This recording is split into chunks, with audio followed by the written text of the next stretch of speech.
Raul, deixa eu te falar um negócio. Hum. Eu sei que você é um fã gigante do ChatGPT. Aham.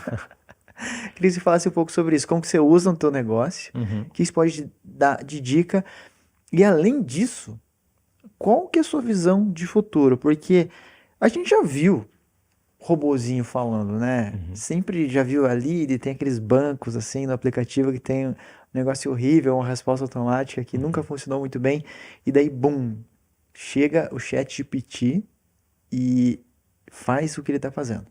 Então, fala um pouco sobre isso. Você que eu considero um hard user, assim, eu sei que você gosta bastante, mas fala um pouco desse lance assim de como você usa na empresa e Uhum. também o que que você acha que vai acontecer daqui para frente. Cara, sou fãzaço mesmo do ChatGPT. Realmente, ele quebrou um paradigma, né? Porque a maior parte das coisas que a gente está acostumado com tecnologia, elas são graduais, né? Um pouco tempo atrás a gente estava conversando sobre a evolução das televisões ali, né? Então, pô, daquela TV de tubo até ela ser um pouquinho maior e vir uma tela plana e tudo mais. A gente viu isso acontecer gradualmente, né? Obrigado. E foi muito diferente com a inteligência artificial, né? A gente estava engatinhando em inteligência artificial. A maior parte dos robôs que a gente utilizava de chatbot, coisa assim, não era inteligência artificial, eram condicionais, né? Se isso, faça aquilo. Se isso, faz aquilo. É uma programação bem convencional, né? Às vezes uma linguagem um pouquinho amigável para parecer que é algo mais natural, mas era algo totalmente programado. Para a gente encarar aí em lançamento em janeiro do ChatGPT 3, né? E ontem, né? Inclusive do ChatGPT 4, assim, é um avanço muito grande. E o interessante é que essa tecnologia está super disponível já, né? Seja via API, né? Para você integrar com essa inteligência artificial, seja para você ir lá e consultar diretamente, ou para você consumir produtos que já estão utilizando isso. Então, recentemente a gente viu essa corrida, né? Na startup que eu sou sócio, a gente também já está lançando features com inteligência artificial. Então, por exemplo, né? Você consegue dar um feedback para um colaborador utilizando inteligência artificial. Então, você só fala qual que é o teu objetivo e ela gera um texto baseado no perfil dele, baseado na meta que ele está participando, no progresso dele nessa meta, e aí você dá o feedback. Ou dá o parabéns para ele. Ou você cria metas para sua empresa, dizendo só o problema que você quer resolver. Tudo isso usando inteligência artificial. Então, isso a gente está fazendo através de APIs que conectam no ChatGPT. Ao mesmo tempo, tem coisas no nosso dia a dia que a gente usa, por exemplo, cara, eu quero fazer um copy para uma nova página e falando sobre tal serviço. A gente vai alimentando a inteligência artificial, basicamente, alimentando e escrevendo, né?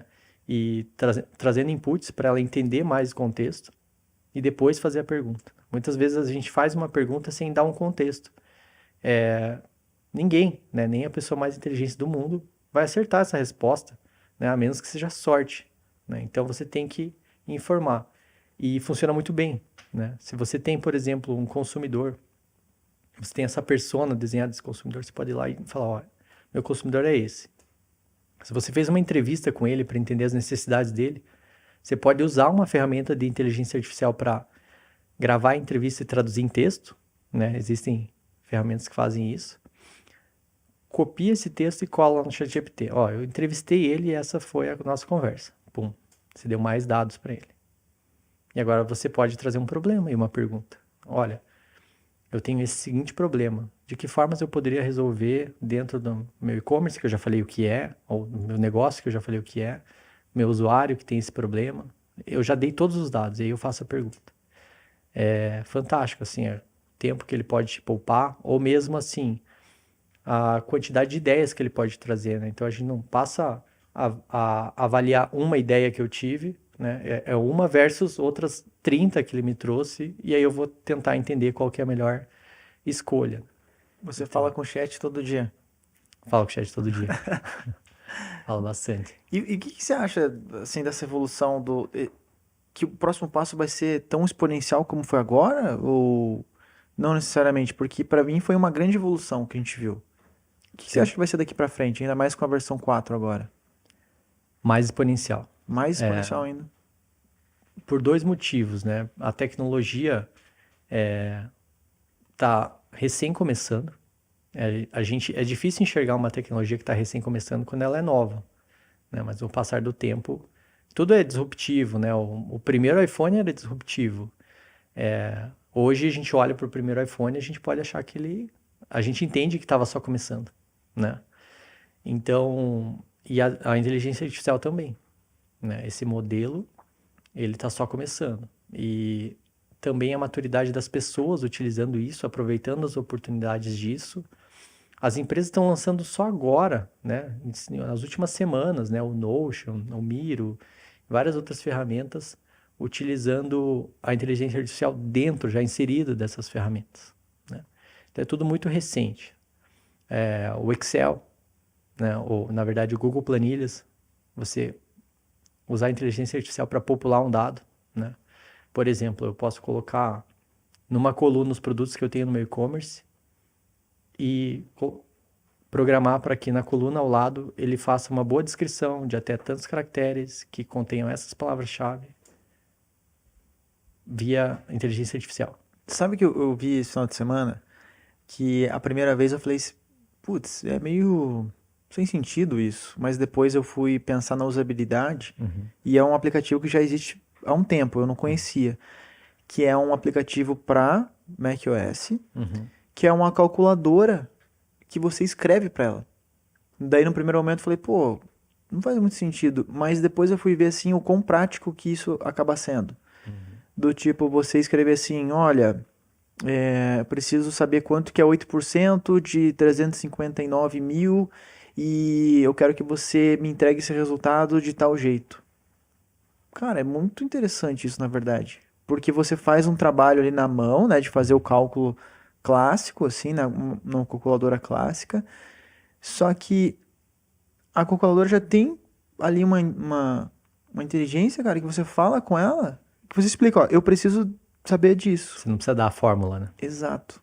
E depois, assim, quando eu fui ver alguns vídeos dela funcionando, eu falei, nossa, na real faz muito sentido, cara. Para programação, a mesma coisa, né? Por exemplo, esses dias eu entendo um pouco de programação, né? Já desenvolvi, mas confesso que estou bem enferrujado e tem algumas linguagens que eu não conheço tão bem. E esses dias um desenvolvedor comentou, olha, eu estou com dificuldade de fazer tal coisa ali, tirar um campo quando acontece tal coisa. E aí eu peguei, tinha recém lançado o ChatGPT, os desenvolvedores da Mentores ainda não usavam, assim. E aí acabou a dele, eu fui lá e escrevi, olha, eu quero que você desenvolva um código em tal linguagem para que quando tal item não tenha tal elemento dentro, você adicione uma classe com tal nome. Essa é condicional. Então eu soube explicar o que eu queria bem. Isso é importante para uma inteligência artificial. Inclusive para o ChatGPT. Inclusive para o ChatGPT, porém, com a evolução dele, cada vez você vai precisar ser menos claro, digamos assim, né? Ele vai interpretar melhor. Então isso também é uma evolução. E aí eu mandei o comando e ele trouxe o código, eu testei, funcionou, eu passei para o desenvolvedor, falei, cara, ó, você estava se batendo uns dias aí, experimenta isso aqui. Ele, cara, funcionou. Como é que você fez? Não fiz. Na verdade, eu pedi para fazer, né? Eu pedi para o ChatGPT fazer.